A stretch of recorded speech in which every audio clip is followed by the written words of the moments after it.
Good afternoon, everyone. This is LadyDragon speaking. Well, we just did the Pam Bunny sworn in. Now we are going to do the press conference of Karoline. It's Wednesday, February 5th. It's 1:25 p.m. Let's dive into it right now. We talk after.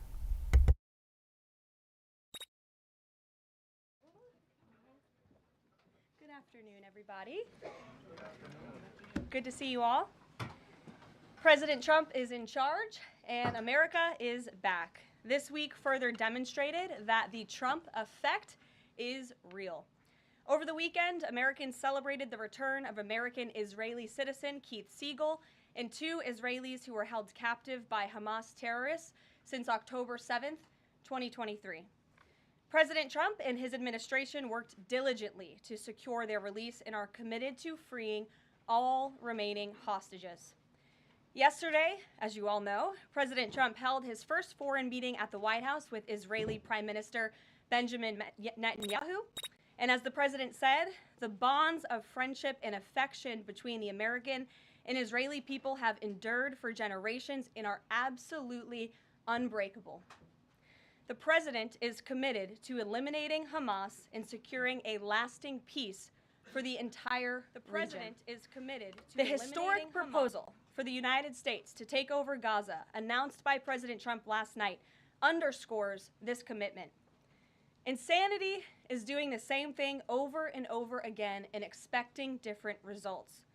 President Trump is an outside-of-the-box thinker and a visionary leader who solves problems that many others, especially in this city, claim are unsolvable.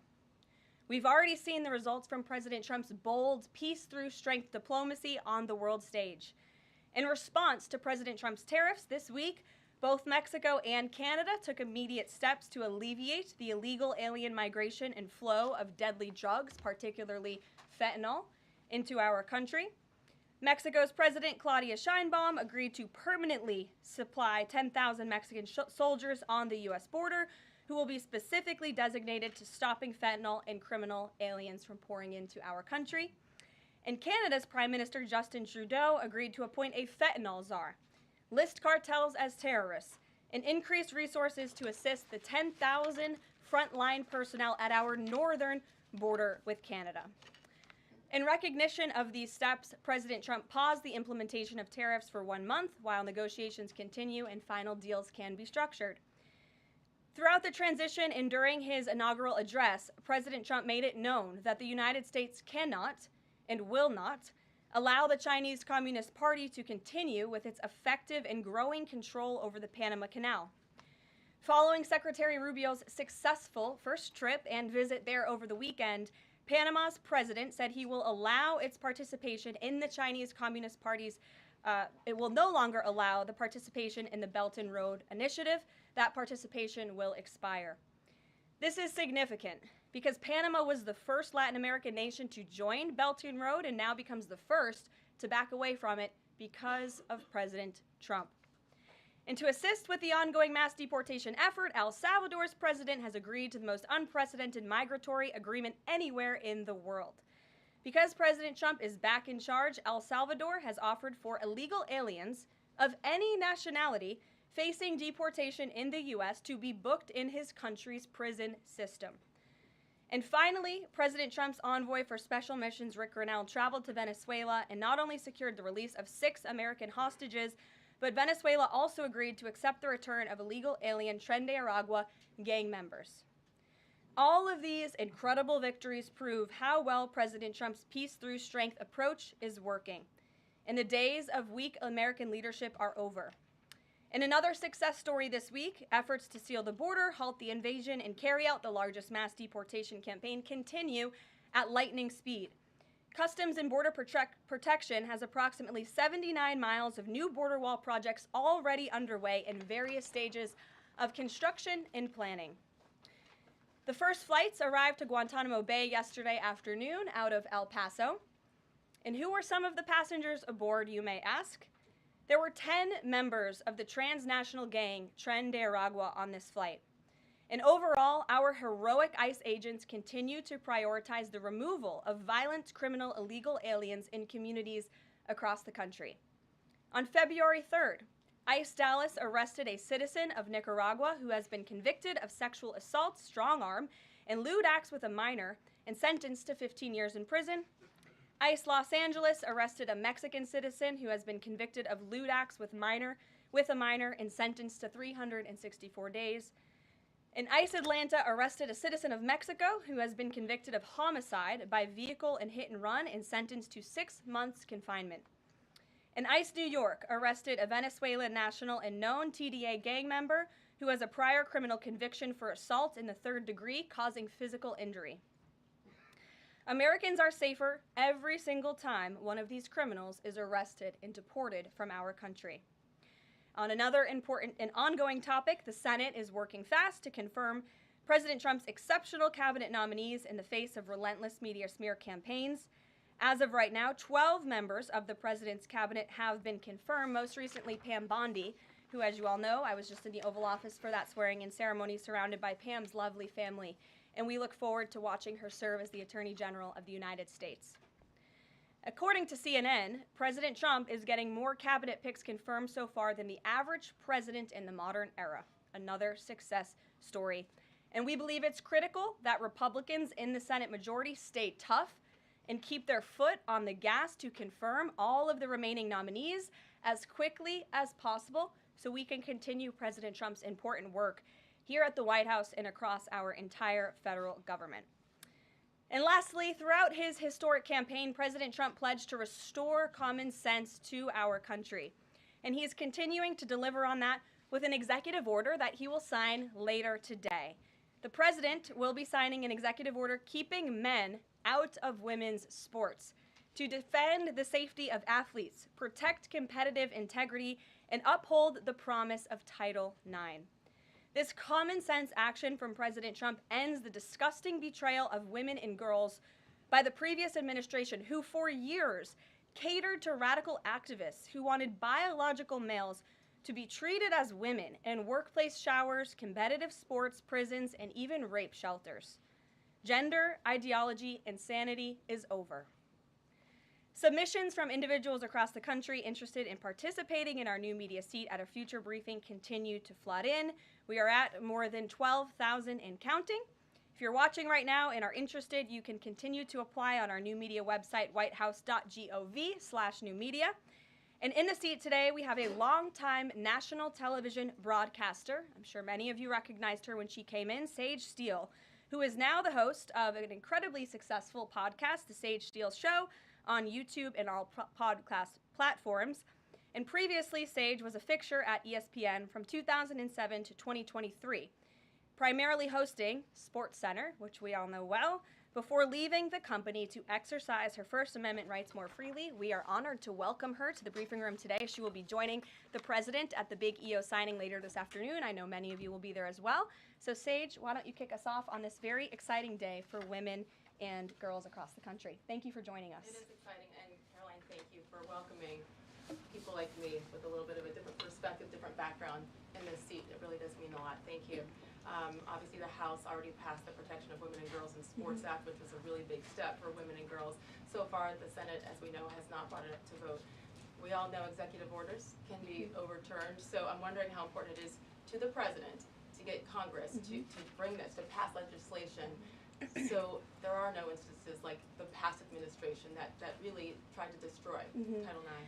It's incredibly important that Congress immediately acts on this priority. I think the president is really setting the tone, making this a very immediate priority for this administration, just as he promised to do on the campaign trail. And I'd like to get into the executive order a little bit, because it is the news of the day here at the White House, and talk about what this executive action will actually do. So the executive order that the president will be signing later this afternoon, as I said, upholds the promise of Title IX.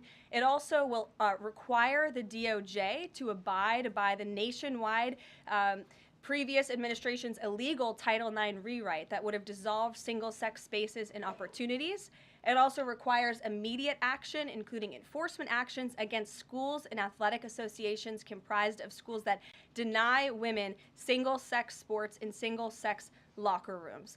The executive order also calls for the convening of private sporting bodies in the White House. We want them to come to this campus so the president can hear in person the stories of female athletes who have suffered lifelong injuries, who have been silenced and forced to shower with men and compete with men on athletic fields across the country. Many of those women will be at the White House today. I encourage all of you in the media to actually talk to them, to hear their stories. And I would also just add one more thing. This is a wildly popular position with the American people. In fact, there was a new poll recently that showed the overwhelming majority of Democrats also support keeping biological men out of women's sports. And so I know the president is very excited about the bill signing that will take place at 3 o'clock this afternoon. You will hear from him more on that later, and we look forward to seeing you there, Stage. So thank you very, very much. Garrett, great to see you here today. Thank you. On Gaza, the president has spent basically his entire public career criticizing foreign entanglements, nation building, sending American troops to fight abroad, particularly in the Middle East. This plan seems like it could ultimately involve all of those things. Can you explain this reversal and how building and owning Gaza squares with America First foreign policy? I would reject the premise of your question that this forces the United States to be entangled in conflicts abroad. The president has not committed to putting boots on the ground in Gaza. He has also said that the United States is not going to pay for the rebuilding of Gaza.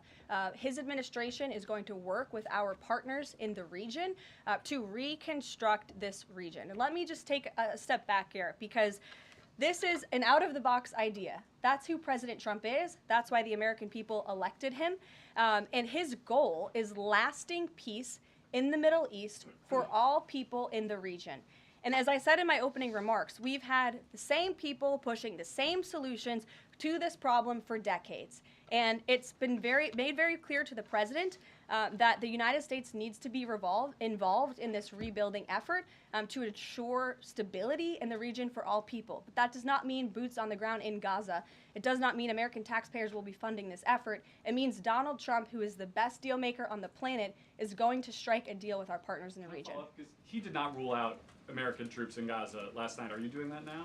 I am saying that the president has not committed to that just yet. He has not made that commitment, and you know that. And on the foreign partners, the Jordanians, the Egyptians, the Saudis have already panned this plan.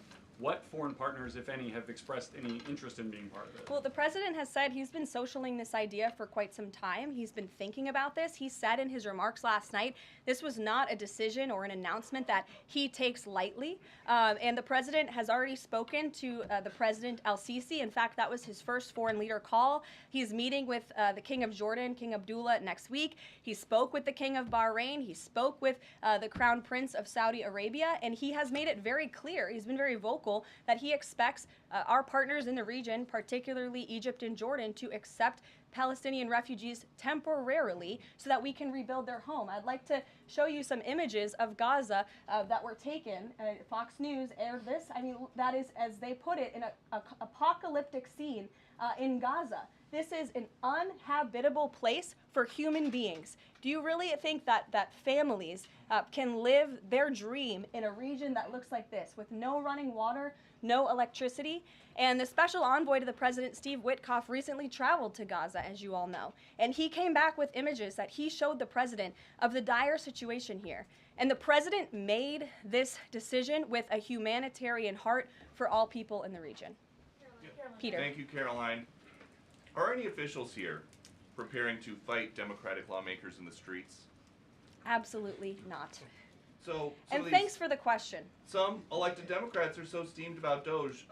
Congresswoman LaMonica McIver says we are at war. Ilhan Omar says we might actually see somebody get killed. And Chris Van Hollen says we have to fight this in the Congress. We have to fight this in the streets. So what now? And may I just point out, if you heard that type of violent, enticing rhetoric from our side of the aisle, from Republican leaders on Capitol Hill, I think there would be a lot more outrage in this room today. It's unacceptable, the comments that have been made by these Democrat leaders, and frankly, they don't even know what they're talking about. Because President Trump was elected with a mandate from the American people to make this government more efficient. He campaigned across this country with Elon Musk, vowing that Elon was going to head up the Department of Government Efficiency, and the two of them, with a great team around them, were going to look at the receipts of this federal government and ensure it's accountable to American taxpayers. That's all that is happening here, and for Democrat officials to incite violence and encourage Americans to take to the streets is incredibly alarming, and they should be held accountable for that rhetoric. It sounds like something that they're most concerned about is Doge engineers with access to Treasury systems. Can you clarify, do the Doge engineers have read-only access Yes. in these systems, so they are not allowed to write new code? No. They are not, okay. No.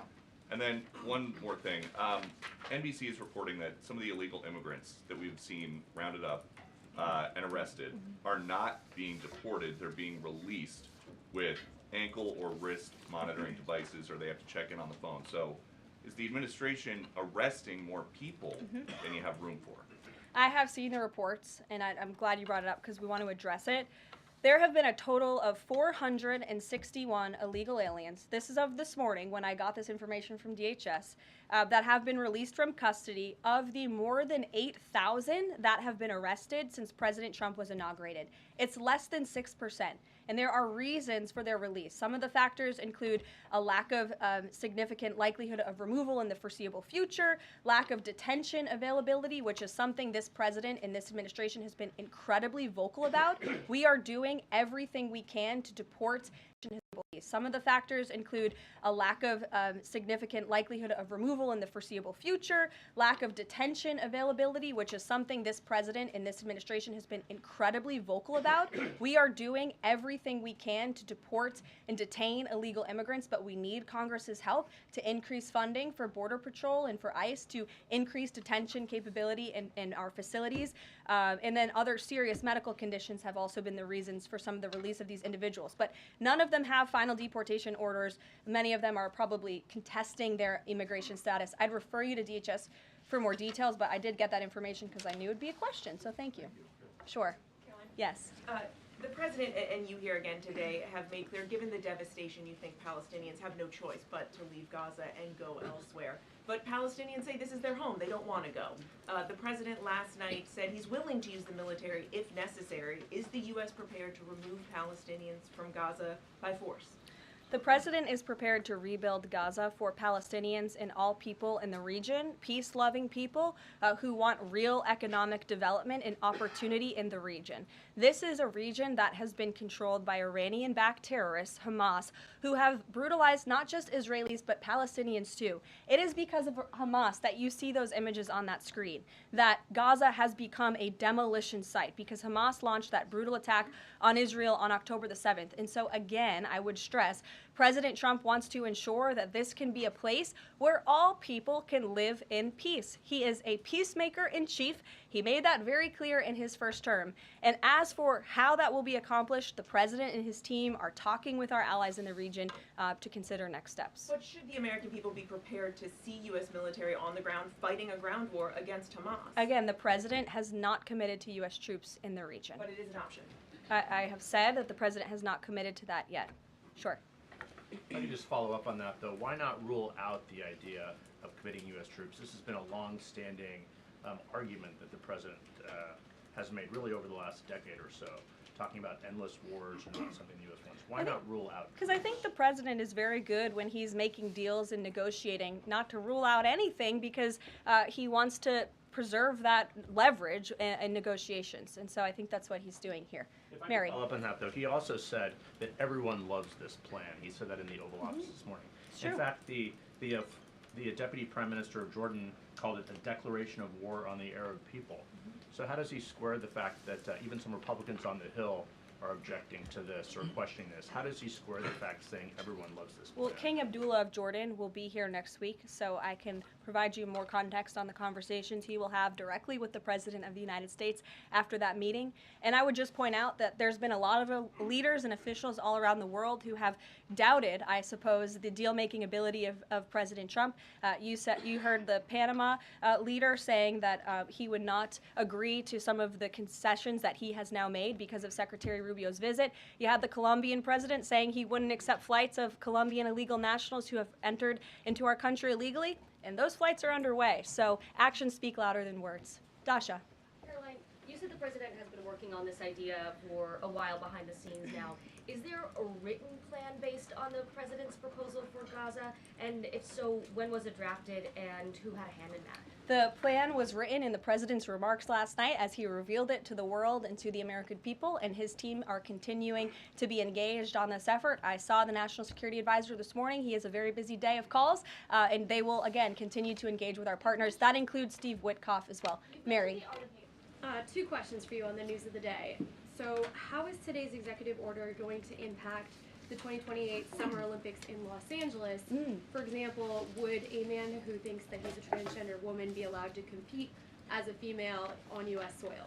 It's a very good question, and the president has actually mentioned this, that he does expect the Olympic Committee and the NCAA to no longer allow men to compete in women's sports. And I think the president, with the signing of his pen, starts a very public pressure campaign on these organizations to do the right thing for women and for girls across the country. Again, this is an incredibly popular position. There have been many notable female athletes who have had the courage to speak out against some very powerful institutions in this country. They deserve to have a voice and a say. The president is bringing their voice to the highest level at the White House this afternoon, and he expects these organizations to comply with this federal executive order that he'll be signing today. Thank you. And one more, on media coverage of this executive order and the topic in general, what's the White House's view of framing that calls men transgender females or similar rhetoric coming from organizations like the ACLU and GLAAD? Well, it's been very clear. The policy of this administration is that there are only two sexes,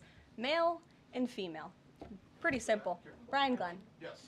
USAID has gotten a lot of attention the last couple of days with some of these bizarre things that we've been, taxpayers have been funding. Now it looks like there are a couple media outlets that have been dragged into this conversation as far as USAID funding as well. Does the president have any comment on that?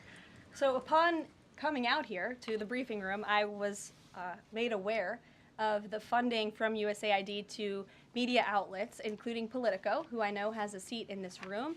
And I can confirm that the more than $8 million taxpayer dollars that have gone to essentially subsidizing subscriptions to Politico on the American taxpayers' dime will no longer be happening.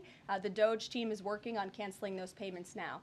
Again, this is a whole of government effort to ensure that we are going line by line when it comes to the federal government's books. And this president and his team are making decisions across the board on, do these receipts serve the interests of the American people? Is this a good use of the American taxpayers' money? If it is not, that funding will no longer be sent abroad, and American taxpayers will see significant savings because of that effort. Thank you. I'd like to give some love to the back row. I've heard that unfortunately they haven't been called on in years past. So Reagan, why don't you go ahead? Thanks, Caroline. The WHC announced that comedian Amber Ruffin, who has called the president a toddler with his pants pulled down, will be the entertainment for this year's Correspondents' Dinner. Does the White House have a reaction to this choice, and will the president be attending the dinner this year? Certainly an interesting choice. I have the president's invitation on my desk. I have the invitation for myself on my desk as well. Haven't talked to the president about it. When he makes his decision, I will let you all know. But definitely an interesting choice of the comedian. I'll talk to the boss about it and see what we decide. Sure, go ahead. Yes, yes. On the executive order set to be signed today, you said that this will be enforced. Can you spell out for schools and the public how exactly the administration plans to enforce this, even at the local levels? And on top of that, there are human rights groups who say that this could expose kids to discrimination. What is your response to that? I think kids have already been exposed to discrimination, especially young women and girls who have been forced to shower in locker rooms with biological men, who have been forced to compete on playing fields with biological men, which is incredibly unfair and unsafe, and again, an incredibly unpopular policy with the American people. As for the actions that this executive order takes, I already laid those out at the beginning of the briefing. I'm happy to give you a copy of this fact sheet so you can let your audiences across the country know. What's your message to schools who don't comply with this? They should, because it's going to be federal law in about an hour and a half.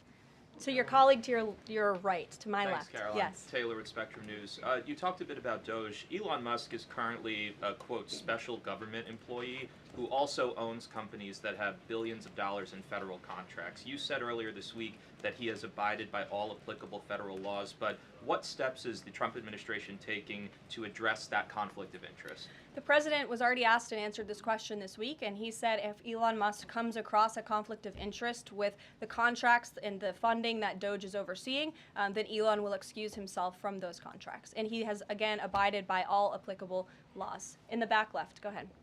Trade advisor Peter Navarro, when asked about the External Revenue Service today, said, quote, we're going to collect a lot of tariff revenues and we're going to get tax cuts out of it. Is it the official position of the White House that tariffs will lower taxes for Americans? The president has always been clear that he believes tariffs are a tax on foreign nations, and he's committed to cutting taxes for the American people here at home. He also believes tariffs are a great revenue raiser for this country, and that's exactly why he has committed to the creation of the External Revenue Service, which I think is a phenomenal idea. Or just go down the whole row. Go ahead. Tom Bateman with the BBC. Can you confirm that under the President's plans for Gaza, any and all Palestinians who want to stay in Gaza on their land will be allowed to do so? I can confirm that the president is committed to rebuilding Gaza and to temporarily relocating those who are there because, as I've showed you repeatedly, it is a demolition site. There is no running water. There is no electricity. The president wants these individuals to live in peace. He is committed to doing that with this very bold new plan, and we will continue to keep you apprised of updates as we receive them. Ed Lawrence, go ahead. Yes, go ahead, Ed. I appreciate it. Thank you. So now that the President Trump's policies are starting to take shape, how long will it take to cycle through and get some of the actual prices that Americans are paying to come down? Prices at the store and at the grocery pump? Across the board, sure. Well, the president is doing everything he can, obviously, to reduce the cost of living crisis in this country as quickly as possible. That's why he signed a litany of executive orders across the board in the first couple of weeks here. He declared a national energy emergency. He committed to cutting 10 regulations for every new one on the book. As you know, working for a Fox Business-related outlet, deregulation and energy independence are huge drivers of reducing inflation in this country. And I think Americans can be assured by the results President Trump had in his first term, when again inflation was 1.4% when he left office. But is it months or is it a year? And will Americans have the patience to wait for it? I don't have a timeline, but the president is doing everything that he possibly can to reduce cost of living for Americans at home. Phil Wegman. Thank you. Is it worth risking the life of a single U.S. Marine to turn the Gaza Strip into the Riviera of the Middle East? Phil, I'm not sure why you're asking me that question because I've already said the president has not committed to sending Marines or any boots on the ground in Gaza. We'll bring it to the front row. Ed O'Keefe. Good to see you again here in the front row, Karoline. Two things. On today's announcement, Title IX, if he scales back the Education Department or moves to shut it down entirely, what entity will enforce Title IX? As of now, this will be enforced through education, through Title IX. If the abolishment of the Department of Education continues, which, as the president said yesterday, it's something his team is looking at and considering. It's something he talked a lot about on the campaign trail. Then, of course, we will look at additional maneuvers to ensure that these very important policies can be implemented. Okay, so the education abolishment thing's still on the table.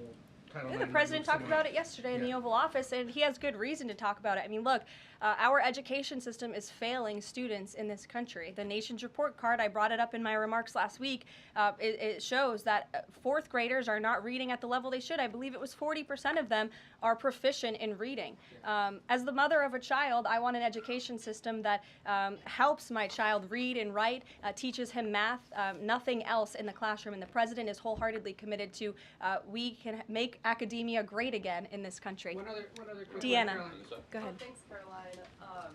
Does the president, is he looking at offering anything to these Arab countries that take in Palestinians? Is he willing to give them anything in return? And secondly, when the president announced his taking over Gaza policy yesterday, was Netanyahu aware of this, and what was his reaction when Trump presented that idea to him? I won't get ahead of the president's discussions or negotiations on your first question. about what would be offered. I think the president's made it clear that he expects these nations in the region to step up and to accept Palestinian refugees who will be temporarily relocated for the rebuilding of Gaza. As for whether Prime Minister Netanyahu was aware before the president's remarks, he was indeed. I wasn't present for that reaction. But again, this is something the president has been socializing and thinking about for quite some time. Nick, good to see you. Oh, Jordan. Jordan, sorry. Thank you, Caroline. So Secretary Hegseth announced yesterday that Army recruiting levels have reached 12-year highs in December, 15-year highs in January. What is making young people want to serve the military under the Trump administration, and how does that contrast to Biden's failure consistently to meet recruiting average? Yeah.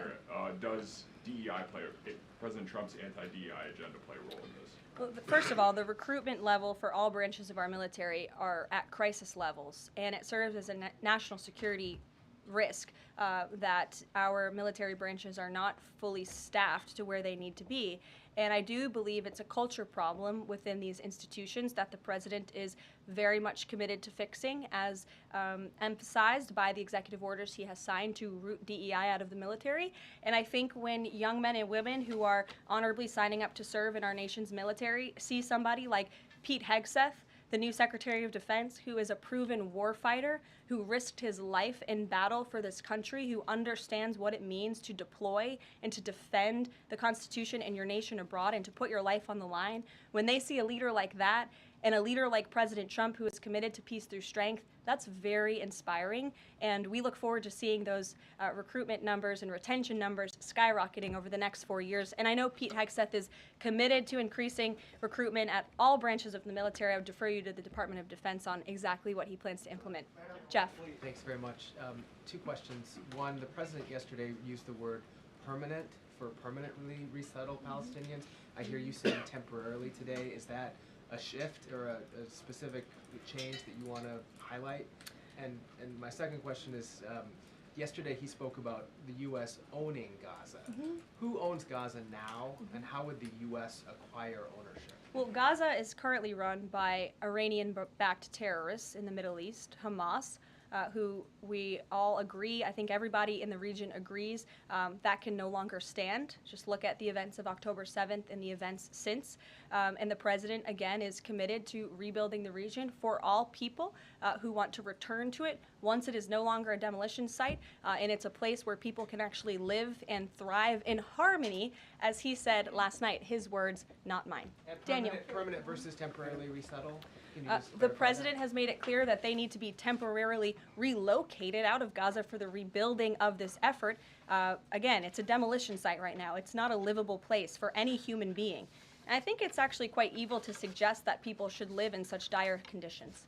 Daniel. Caroline, thank you so much. The daily guidance says that the president will be meeting with a pair of governors today, Governor Abbott of Texas and Governor Newsom of California. It comes after the president took executive action to turn the water back on in California. Billions of gallons are flowing now. What can you tell us about the two meetings and the importance of President Trump's actions to help people in California? Sure. Those meetings will be taking place shortly, so I will get out of here to get to those meetings. We can always provide you a readout, as we always do. We try to be very transparent about what the president is doing in the Oval Office. Perhaps he'll even call you in to join him. We never know around here, as you all know.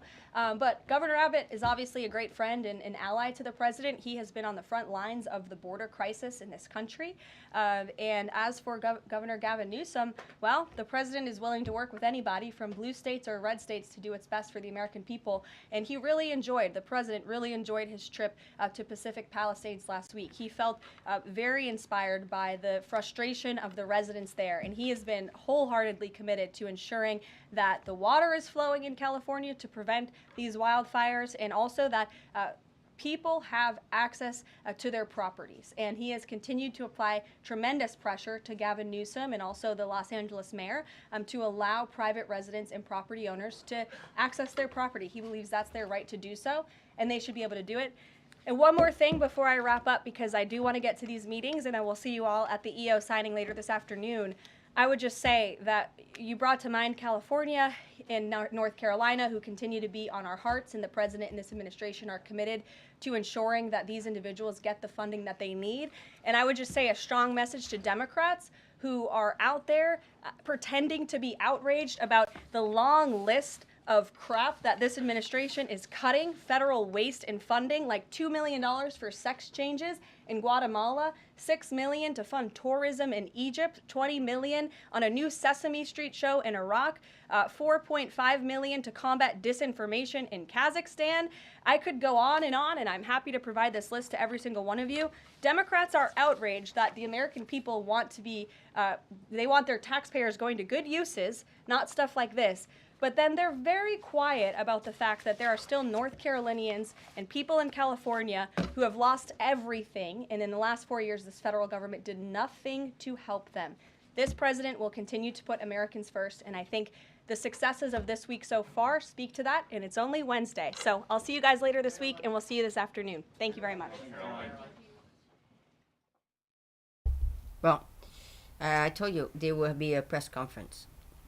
Donald always do a press conference. Well, the press lady of Donald always make a press conference either on Monday or Tuesday. So, expect that every week. Just saying. In the afternoon or in the morning. And now we're going to have the executive order signing, a very good executive order that will be signed very soon. She said an hour and a half. Started. So, what I'm going to do, I'm going to go eat, and I'll come back later on with the executive order signing. I'm not going to do the Bosch conference today. I did too many. So we're going to do we're going to try to do it tomorrow. Okay? Je vous ai dit, and she said she's coming back this week. Either she's coming back tomorrow or Friday. Okay? Friday, I'm not going to do it. If you're going to do a press conference, well, it's going to go on Saturday. I'm still sick, by the way. Comme elle a expliqué, comme j'ai dit, Donald fait tout le temps, les conférences de presse de la White House sont toujours faites le lundi ou le mardi. Il y en a tout le temps une. Si c'est pas le lundi, c'est le mardi. Elle a dit qu'elle reviendrait. Là. C'est probablement demain ou vendredi. Mais c'est vendredi, ça va. Pour nous autres, ça va aller à samedi. Je ne ferai pas la Bosch Conference aujourd'hui. Là. Ça va aller peut-être à demain. Là, Donald, il va revenir plus tard. On va avoir l'executive order plus tard de Donald. On va faire ça plus tard. Fait que je vous vois tantôt. Thank you for joining. I'll see you later. Bye-bye.